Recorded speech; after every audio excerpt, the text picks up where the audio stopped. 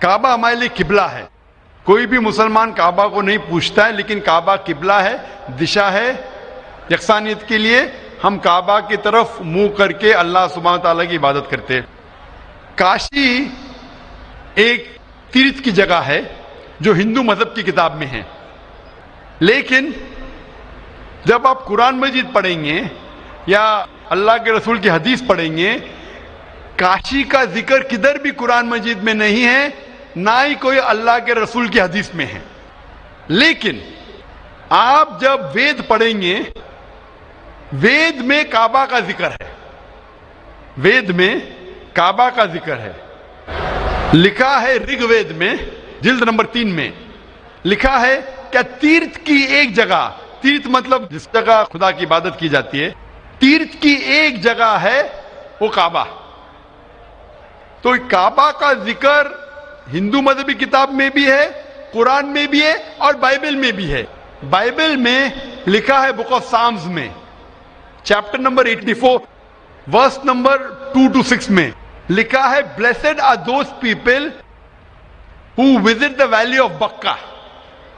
تو بائبل میں بھی کعبہ کا ذکر ہے, ہندو مذہبی کتاب میں بھی کعبہ کا ذکر ہے, اور قرآن میں اسلام کی مذہبی کتاب میں بھی ذکر ہے. تو اگر ہم یکسانیت پہ جائیں گے, جو کامن ہے اسے لیں گے, تو کعبہ صرف کامن ہے تینوں مذہبی کتابوں میں, اور مذہبی کتابوں میں بھی لکھا ہے. تو جب آپ لیں گے تعالوا الی کلمۃ سواء بین بینکم, آؤ ہم اس بات کی طرف جو آپ اور ہم میں یکساں ہے, تو کعبہ میں یکسانیت ملتی ہے لیکن کاشی میں نہیں. کاشی کا ذکر صرف ہندو مذہبی کتاب میں ہے. تو اگر ہم یکسانیت پہ عمل کرنا چاہیں گے تو آپ اور ہمیں ماننا پڑے گا کہ کعبہ اللہ سبحانہ و تعالیٰ کا گھر ہے اور عبادت گاہ ہے, عبادت کرنے کی جگہ ہے. Hope that answers the question. Thank you. Mic number 5 پر اگر کوئی غیر مسلم خواتین, غیر مسلم بہن موجود ہیں تو اپنا سوال کر سکتی ہیں. Can you explain vividly the points mentioned in the Bible to prove that Jesus, peace be upon him, was not crucified, especially referring to Jonah? Thank you.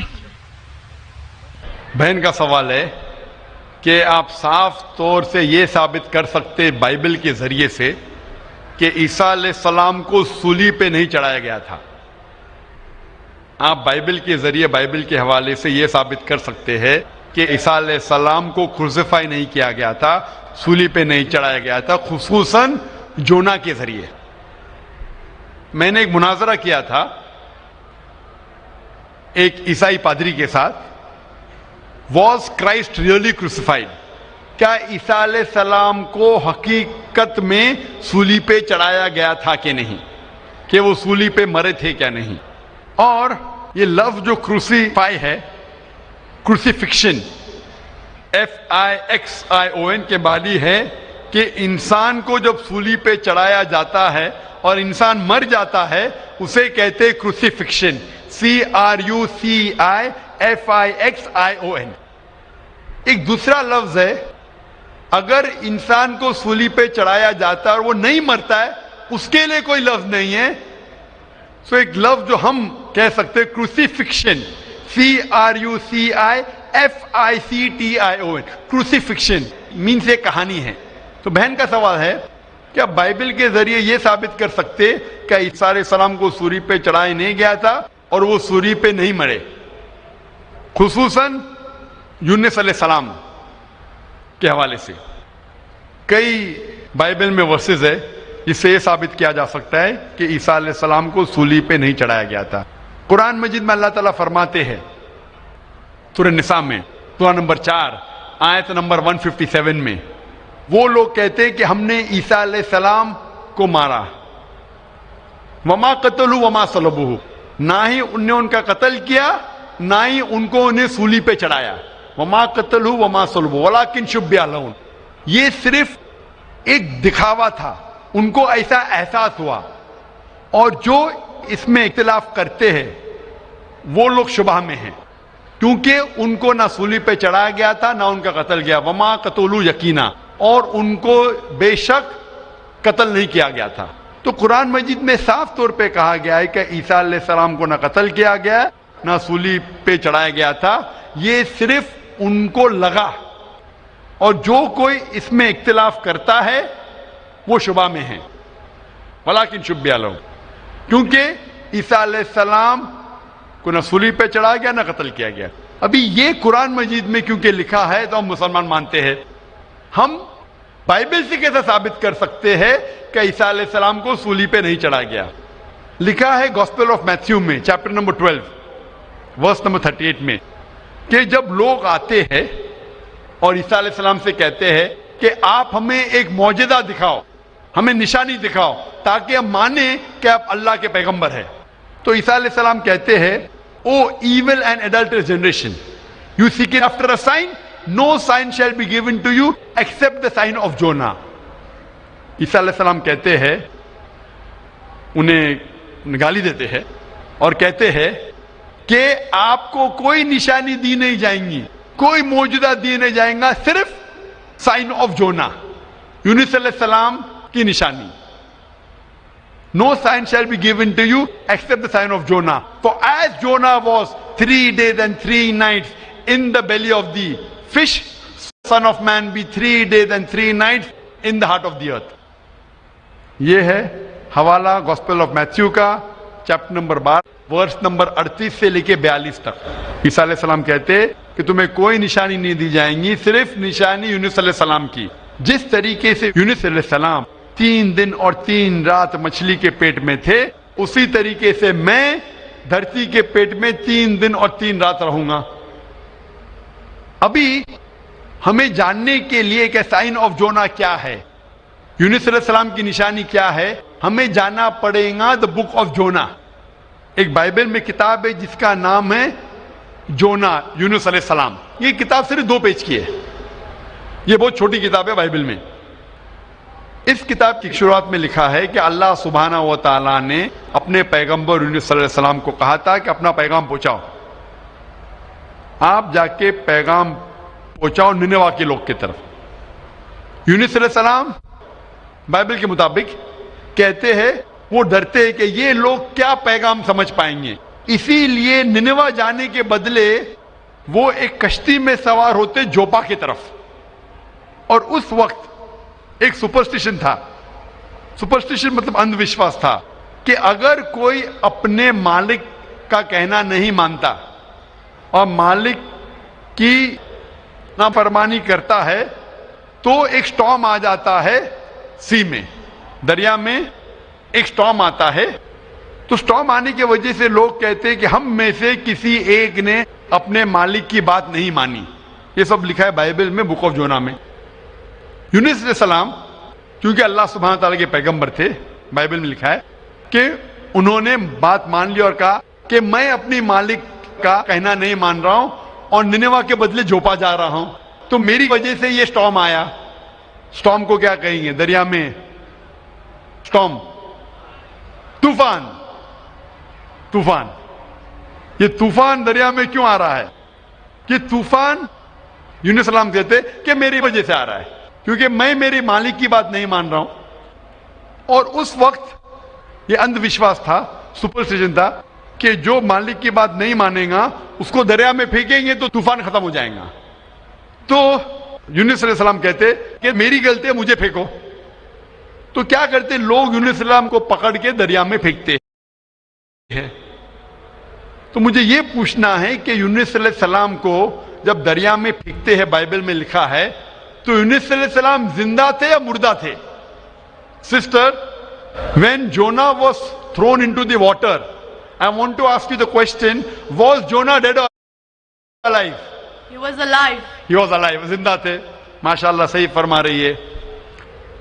طوفان اتنا زور کا آ رہا تھا, طوفان میں اگر ایک زندہ انسان کو ڈالتے ہیں, وہ طوفان میں دریا میں انسان مرنا چاہیے, لیکن یونس علیہ السلام مرے یا زندہ تھے؟ He ought to die in the storm. Was he dead or was he alive? He was still alive. ماشاءاللہ صحیح جواب ہے. کہ طوفان میں مرنا چاہیے، لیکن کیونکہ وہ اللہ کے پیغمبر تھے، زندہ تھے، اس وقت ایک مچھلی آتی ہے اور مچھلی ان کو نگل لیتی ہے. A fish comes and gobbles them up. مچھلی کی پیٹ میں یونس علیہ السلام زندہ تھے یا مردہ تھے؟